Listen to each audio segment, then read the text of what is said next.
Baby, we are right back into the action for another day of the week. Welcome to the Wednesday edition of the Covers NBA show. My name is Joe Osborne, and that guy right there is John Metler. We're coming at you guys today with 5 total best bets. A good-looking night in the association, a true mixed bag for you guys here today. We're all over the place with the variety of bets. Before we get into those, though, let's recap what we did yesterday, John. A 3-2 show, a winning show. Always nice to see. No thanks to me, though.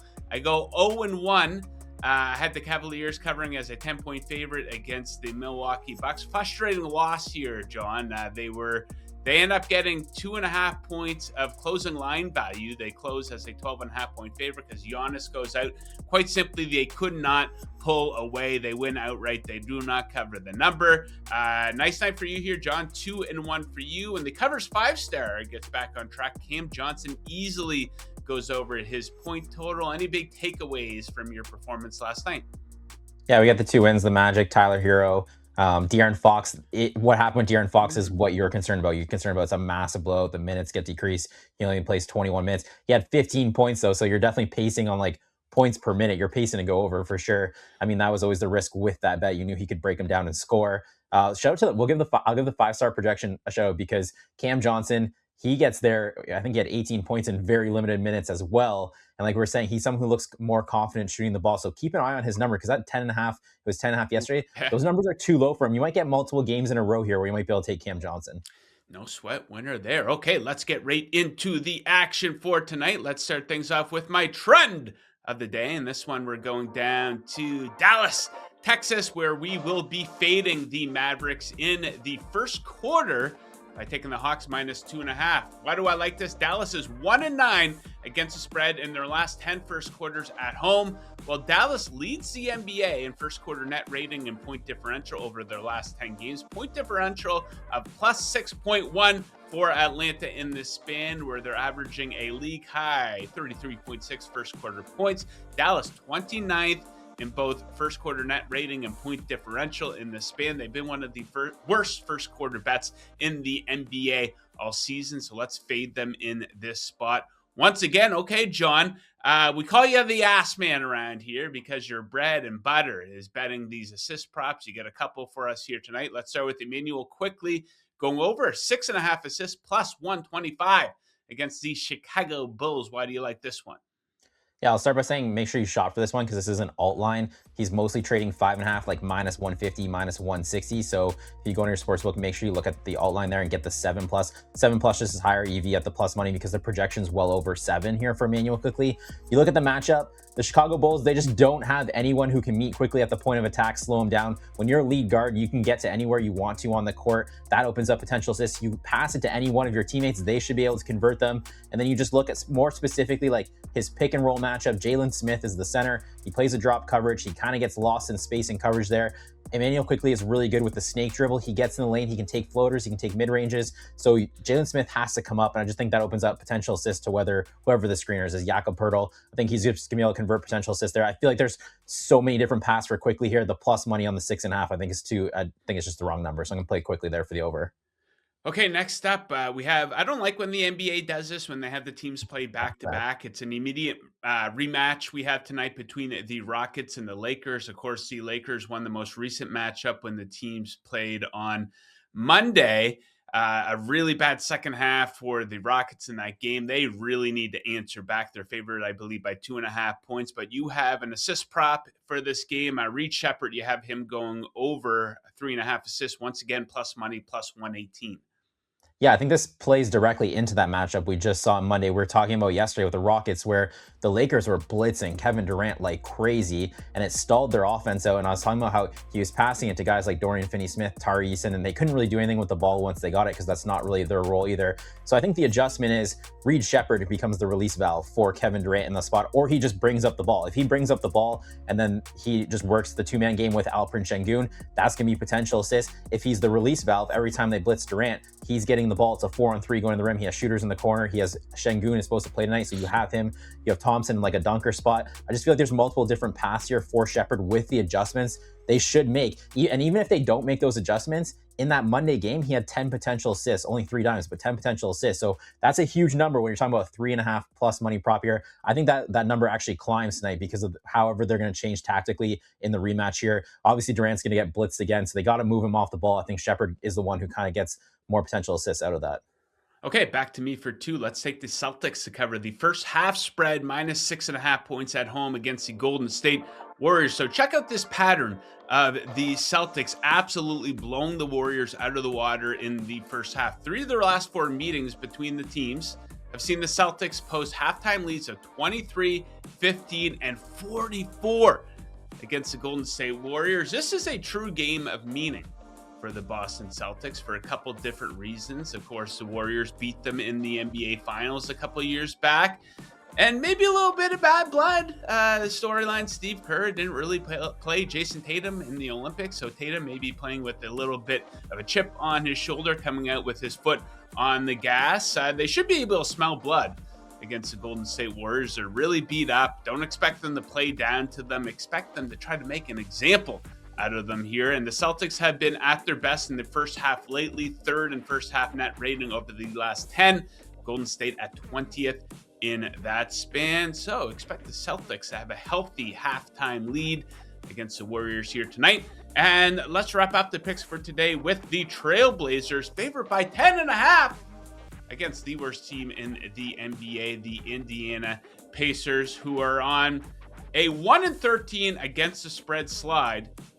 Usually it's not as easy as just betting against a really bad team on the spread, but that has been the case here for the Pacers. Meanwhile, Portland, this is not a team that really plays down to the competition, nor should they. They're 14-5 against the spread in their last 19 games as a favorite. This is a team that wants to win. They want to maintain and improve their place in the standings. They're currently at 10th in the Western Conference, which would have them in the play-in. They destroyed the Pacers by 20 points just 10 days ago. And this is a really rough spot for the Pacers. Second game of a back-to-back for them, and they've been awful in the spot lately. Outright losses to the Wizards and the Jazz. They also lost the game by 43 points against the Pistons. Standout stat for this one, Portland is 5th in defensive rating over the last 10 games. The Pacers dead last in that category. I think they're going to have trouble on both ends of the court as the epic tank fest continues for the Pacers. Okay, covers 5-star projection of the day. We do not have one today, unfortunately. There's maintenance taking place over at the website at the time of this recording. Make sure you do check back. We should have one for you, though, tomorrow. Topic of the day here, John. Of course, the attention of basketball fans will shift a little bit away from the NBA because, of course, we have March Madness kicking off tomorrow. Now, I'm a total casual when it comes to college basketball. I got to sit down and fill out my brackets tonight. But who are some guys that I should have on my radar as potential marquee names here in the NBA for next season? Well, this is a marquee draft. You're thinking think 2003, LeBron James, Carmelo Anthony, Dwayne. Really? It's a really, really strong draft. That's why you're seeing the epic tank jobs you are here in the NBA, because teams really want to get into that top 4. I feel like if you get into that top 4, you feel like you're walking away with probably a franchise-altering player. The 4 players you're talking about: AJ Devonta, BYU, Darren Peterson at Kansas, Caleb Wilson's at North Carolina. He's not playing, though. He's injured. He's not going to play in the tournament. He's another guy. And then Cameron Boozer at Duke, Carlos Boozer's son. These 4 guys look like franchise-altering players here and stuff. And there's multiple players behind them, too, who are really, really solid players. So I bet AJ Devonta maybe a month ago now to be the first overall pick. Is around plus 375. He has kind of taken over from Darren Peterson. Peterson was the consensus number 1 pick. He's had some injuries, and he's had some weird load management vibes. He pulls himself out of games. He sat out some games. He'll hit a 3 and point at Bill Self I'm done for the day. There's a lot going on there.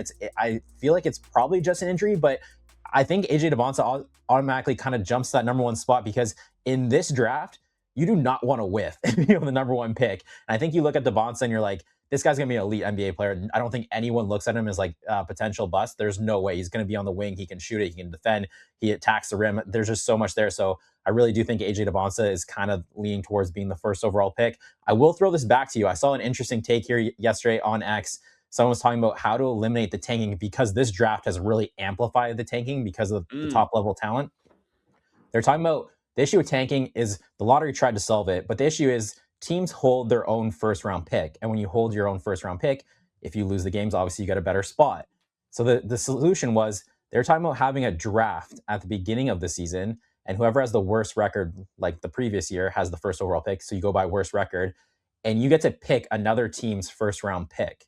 So you never hold your own. You can never hold your own because then it kind of eliminates the ability to lose, right? Because the issue with the tanking is everyone holds their own first round pick. Yes. They intentionally lose, get a better spot. But I mean, the Sacramento Kings say they get the first round pick, first overall pick. They probably take the Washington Wizards first overall pick. Sure. Probably still in a good spot.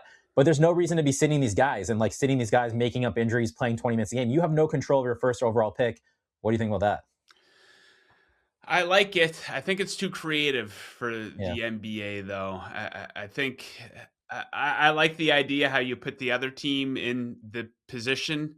It could be insulting to them, you know what I mean? So it could add a little bit of a chip on their shoulder, add a little bit of a rivalry type of thing to it.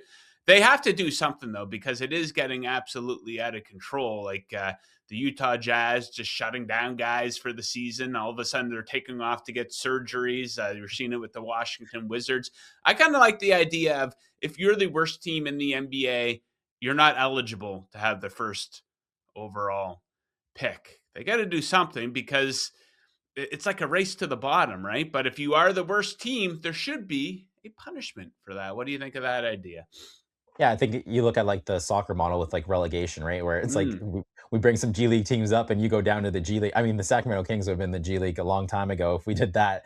Yeah, there's something definitely has to give. I think everyone knows that it's not the current model isn't working. I do think what I kind of found interesting about the draft idea is you could still trade those picks too, right? Like you could trade a future 2028 and all you're doing is trading your draft slot. So that team would now get to pick where you finish in the, you know what I mean? So you could still trade future picks because I feel like a lot of like solutions, it kind of eliminates that side of it. So you don't want to do that. So I don't know. I thought it was a really interesting kind of model there because if nobody holds their own first round pick, then that's, you know what, that's what happened with the Phoenix Suns, right? Like they don't have any of their own first round picks.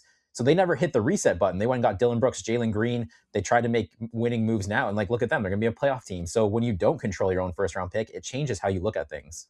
Yeah, I kind of like the idea of, okay, you cannot pick in the top 3 in consecutive seasons, something like that as well. Sometimes teams are just bad. Sometimes you have really bad luck and you get injuries and hey, the team's going to suck. But you see these situations with just, no, players aren't necessarily tanking. It's, Right. the lineups that these teams are sending out there. It's management is tanking. So yeah, it is a real problem. It's an embarrassment to the fans. I think Mark Cuban came out with some things saying tanking is good because fans can afford to go see these watered down lineups, which I think is complete and total bullshit, real integrity stuff right there. So it seems like this has come to a head though, and Adam Silver's going to actually do something to fix this. Next up, load management. We shall see.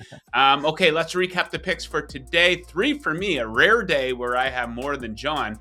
Hawks first quarter -2.5, Celtics first half -6.5, Trailblazers -10.5. 3 favorites. What could go wrong there? And a couple of assist props for John. Emmanuel quickly over 6.5 assists.